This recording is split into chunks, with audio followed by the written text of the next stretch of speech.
Señor, eres mi todo, tú me colmas de bendiciones, mi vida está en tus manos, primoroso lugar me ha tocado en suerte, hermosa es la herencia que me ha correspondido.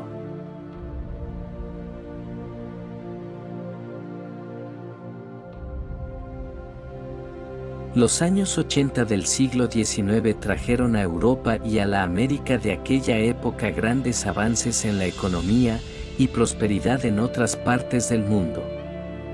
A Malta aún le quedaban más de 80 años de dominio del Imperio Británico, que en aquel entonces estaba gobernado por la reina Victoria. Fue en esta década cuando Malta fue testigo del nacimiento de personas que marcaron su historia, como Nino Cremona, Miguel Gonzi, Hugo Pascual Mifsud, Jorge Preca y Eugenio Bouri.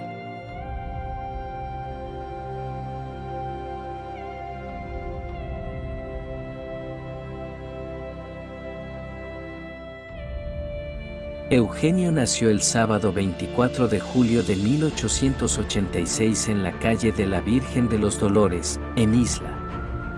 Fue el cuarto hijo entre los 11 hijos de Salvador Borg y Carmela Mirabelli.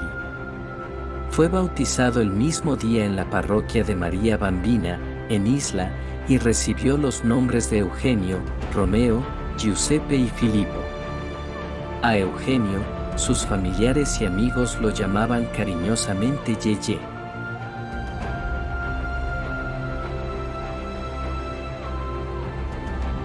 Cuando Eugenio tenía alrededor de 8 años, la familia Borg dejó Isla y se trasladó a Hamrun. Muchos se mudaron a las zonas cercanas porque los puertos a ambos lados de la Valeta ofrecían oportunidades de trabajo y comercio. En ese mismo periodo, la familia Preca también se trasladó a Hamrun y Eugenio entabló amistad con los dos hijos de esta familia, Carmela y Albert. A los 16 años, Eugenio entró en el astillero como aprendiz y, tras una serie de exámenes, eligió el oficio de modelador, una profesión muy valorada en aquella época. Era un joven como los demás, por la mañana se entregaba a una jornada de trabajo y por las tardes se reunían en grupo para fumar un cigarrillo, jugar al fútbol y a las cartas y disfrutar del atardecer. Pero un día, entre tantos otros, el seminarista Jorge Preca posó su mirada sobre este grupo de jóvenes en el campo de Luchtú, frente a la iglesia de San Cayetano, y entabló amistad con ellos. Se acercó poco a poco pidiendo un cigarrillo y se sentaba junto a ellos y conversaba sobre temas espirituales. Eugenio, que tenía un carácter de líder, quedó cautivado por el entusiasmo del seminarista Preca. Eugenio aceptaba la invitación del padre Jorge y juntos salían a pasear hasta Santa Vénera, no muy lejos de la estación de tren. A la sombra de algún algarrobo, el padre Jorge explicaba a Eugenio el prólogo del Evangelio según San Juan. El año 1907 marcó un hito en la vida de Eugenio y en la de la sociedad. Tras la ordenación sacerdotal del padre Jorge, Eugenio y sus compañeros jóvenes deseaban seguir reuniéndose regularmente con el sacerdote Preca. En el mes de febrero de ese año celebraron varias reuniones juntos en la iglesia de Nusú, en Hamrun. Sin embargo, el 7 de marzo de 1907, el padre Jorge alquiló el entresuelo número 6 en la calle Fra Diego, en Hamrun.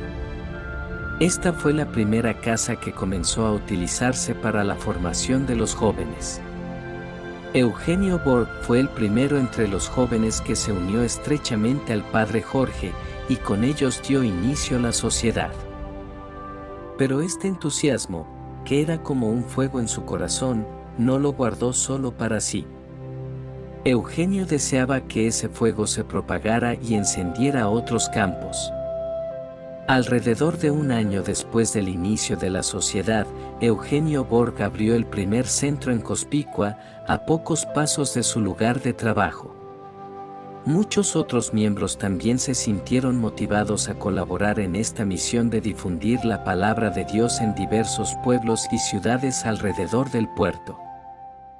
Hacia 1911, el padre Jorge incorporó oficialmente a la sociedad a Eugenio Borg y a sus compañeros en un local de la calle Curmi, en Hamrun, y en ese mismo periodo nombró a Eugenio como el primer superior general de la sociedad. Este servicio dentro de la sociedad lo llevó a estar a la vanguardia del trabajo por su difusión y prosperidad. Vivió junto al fundador momentos difíciles en la vida de la sociedad, la suspensión de sus actividades en 1909, la publicación de numerosos artículos en los periódicos con ataques contra la sociedad en 1914 y la investigación llevada a cabo por el arzobispo en 1916. Pero también compartió con él tiempos de alegría, el inicio de la labor de la sociedad en Gozo y más allá de las Islas Maltesas y la aprobación oficial de la sociedad en 1932. Resonaban aún en su corazón las palabras del padre Jorge: Yeye, jamás habrías imaginado hasta dónde Dios llevaría a la sociedad.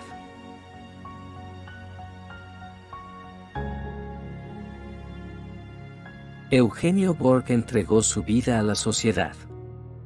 Se lo dio todo.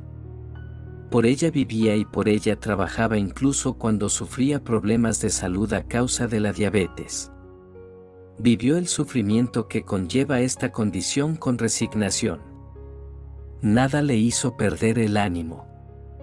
Se desplazaba de un centro a otro para animar a sus compañeros miembros, encontrarse con jóvenes y niños y llevarles la persona de Jesús, a quien rezaba y a quien amaba.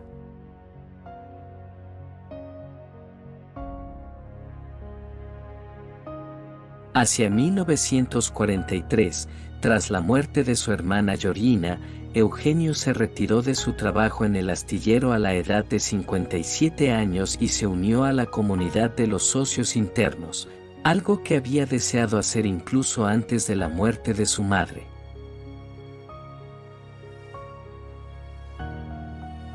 Los años comenzaron a pesar sobre Eugenio. Llevaba ya alrededor de 50 años trabajando por el bien de la Iglesia y de la sociedad. En 1958 se le concedió la condecoración Pro Ecclesia et Pontifice por su fidelidad y su labor incansable al servicio de la Iglesia y del Papa. Sin embargo, la noticia de la muerte de su fundador lo afectó profundamente. En él veía también a su amigo más querido.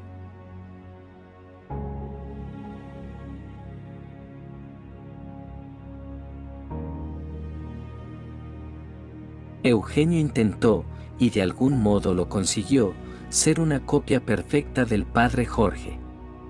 Su amor hacia él lo demostró en numerosas ocasiones. El Señor no escuchó su oración de morir antes que el fundador, quizá para que durante casi 5 años más la sociedad tuviera en él un modelo vivo de cómo debe ser alguien lleno del espíritu del padre Jorge. Aunque cargado por los años y la enfermedad, Eugenio Borg nunca dejó de estar cerca de Jesús ni de esforzarse por prestar su servicio en algún centro. A menudo repetía: voy a un centro, porque de lo contrario me enfrío.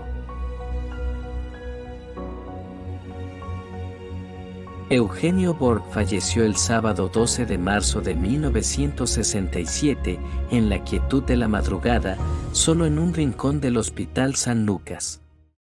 Fue enterrado en el cementerio de la Dolorada hasta que, en el año 2001, se realizó la exhumación de sus restos y estos fueron trasladados a la capilla de la Medalla Milagrosa. Les exhorto a permanecer en la sociedad. Permanezcan en la sociedad hasta el último aliento de su vida, porque en la sociedad se realiza mucho bien a través de la enseñanza. Amen a Dios con todo su corazón. Ámenlo por encima de todo, porque Él merece nuestro amor. Trabajen para que Dios reciba gran gloria y para la salvación de las almas.